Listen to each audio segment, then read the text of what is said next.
Bonjour. Percy Jackson et les Olympiens comprend une liste d'objets magiques, chacun possédant ses propres pouvoirs et capacités. Dans cette idée, voici toutes les explications et n'hésite pas à commenter si tu apprécies la vidéo. Merci.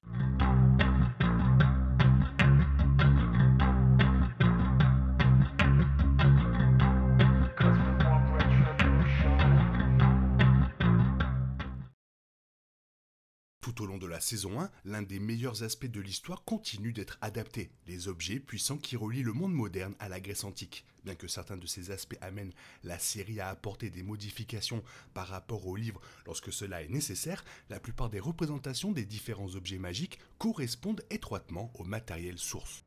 Alors que certains objets magiques de la série font partie intégrante de l'intrigue ou des personnages, d'autres sont utilisés comme de petits easter eggs qui font référence aux histoires originales. Par exemple, certains de ces objets sont cachés dans la scène du grenier de Percy, dans l'épisode 3, dans laquelle il reçoit sa prophétie pour la quête dans laquelle il s'apprête à se lancer. D'autres objets magiques sont utilisés de manière plus flagrante dans l'histoire, comme lors de la quête du trio principal alors qu'il rencontre des personnages comme Méduse, Arès, Héphaïstos et Hadès, etc. L'un des premiers objets magiques introduits est l'épée de Percy. Percy reçoit cette épée en forme de stylo par Monsieur Brunner, qui rompt dans l'épisode 1 avant que le héros ne l'utilise pour vaincre Madame Dodds à Lecto. La raison pour laquelle l'épée est magique vient de ces deux formes différentes, l'une étant le stylo mentionné et l'autre étant une arme en bronze brillante. L'épée se fait passer pour un simple stylo à billes, ne devenant l'arme grecque que lorsque Percy enlève le bouchon du stylo. Bien que l'épée n'ait pas reçu autant de détails dans la série que dans le livre, comme son nom, Anaklousmos, qui signifie turbulence marine, elle peut également être réduite en touchant le capuchon du stylo avec la pointe de l'épée. Percy ne peut également jamais perdre l'épée maintenant qu'elle est en sa possession, car le stylo réapparaîtra automatiquement dans sa poche. Quoi qu'il lui arrive, bien qu'elle ne soit pas ouvertement magique, l'épée peut également désintégrer les monstres grâce à sa composition en bronze céleste, ce qu'on ne peut pas dire des armes du monde des mortels.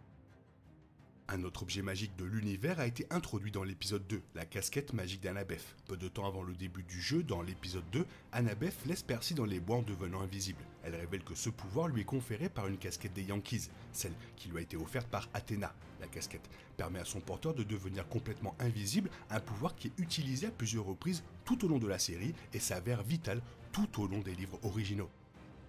L'épisode 3 continue là où ses deux prédécesseurs se sont arrêtés en introduisant davantage d'objets magiques dans la série. L'un de ces objets est une paire de chaussures volantes offerte à Percy par Luc pour l'aider dans sa quête. Les chaussures ont été révélées comme un cadeau à Luc par Hermès, de la même manière que la casquette d'invisibilité d'Annabeth lui avait été offerte par Athéna. Les chaussures sont initialement présentées comme une paire de baskets Converse classiques avant que leur capacité magique ne soit connue. Après avoir prononcé le mot Maya, les lacets des baskets grandissent et deviennent des ailes, une sur chaque pied. Ces ailes permettent à la personne qui porte les chaussures de voler, même s'il faut les maîtriser pour pouvoir voler avec un quelconque contrôle. Le mot Maya déclenche les chaussures car c'était le nom de la mère d'Hermès dans la mythologie grecque.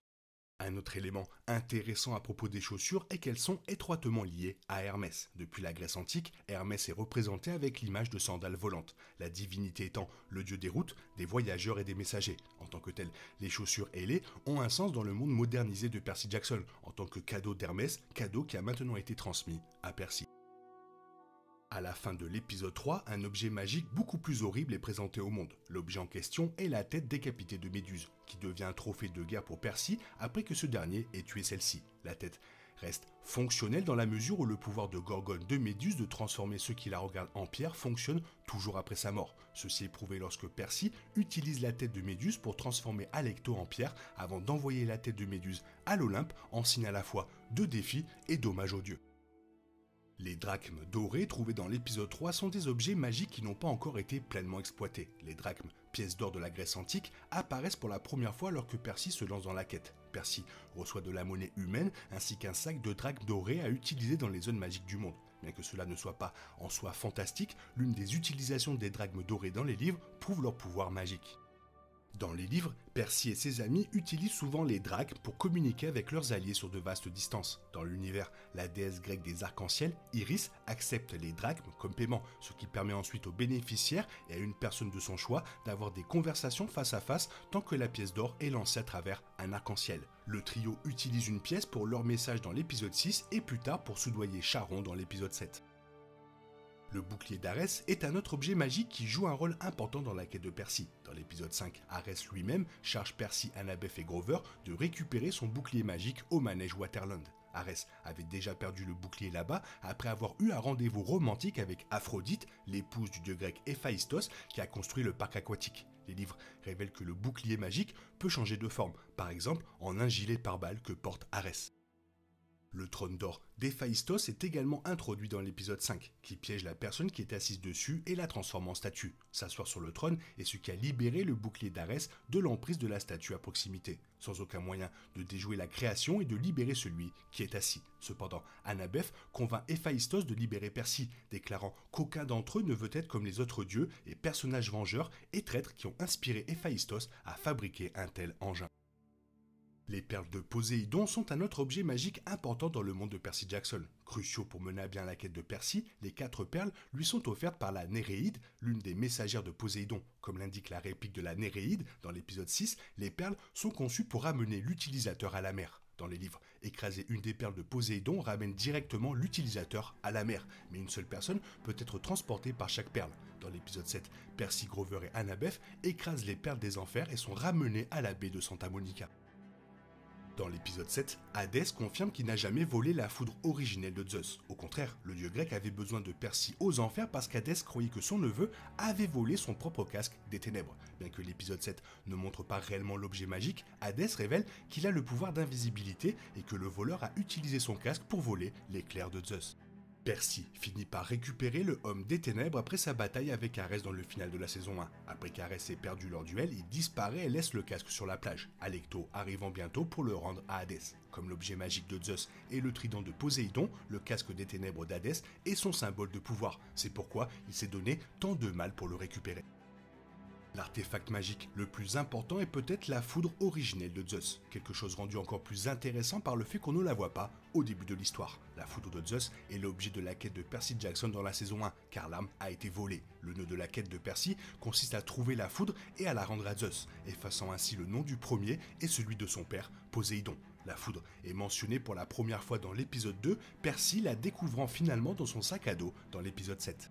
Présentée sous la forme d'une poignée cylindrique avec des éclairs saillants à chaque extrémité, la foudre de Zeus est l'une des armes magiques les plus puissantes de l'univers. La foudre n'est pas seulement une arme puissante, mais aussi un symbole du règne de Zeus sur l'Olympe. Sans la foudre, le règne de Zeus est apparemment remis en question par l'un des autres Olympiens. Après le retour de Percy, Grover et Annabeth au camp des Sang-Mêlés dans l'épisode 8, Luke montre à Percy sa nouvelle épée à double tranchant nommée Perfide. L'arme magique est un cadeau de Chronos, qui a la capacité d'ouvrir des portails et des portes secrètes, aidant ainsi Luke à rester en fuite alors qu'il exécute les ordres maléfiques de Chronos. Luke explique également que l'épée est faite de bronze céleste et d'acier trempé. Elle peut donc tuer à la fois des mortels et des immortels. Au cours de son combat à l'épée avec Percy, Luke utilise Perfide pour ouvrir un portail et fuir du camp, laissant son sort incertain dans les derniers instants de la saison 1. Voilà, je trouvais ça normal de revenir sur ces objets magiques. Toi, qu'est-ce que tu en penses? Et surtout, quel objet magique tu préfères? Fais-le moi savoir dans la zone commentaire. Sinon, il est temps pour toi de reprendre le cours normal de ta vie. On se retrouve bientôt pour une nouvelle vidéo. Bisous bisous, bye bye.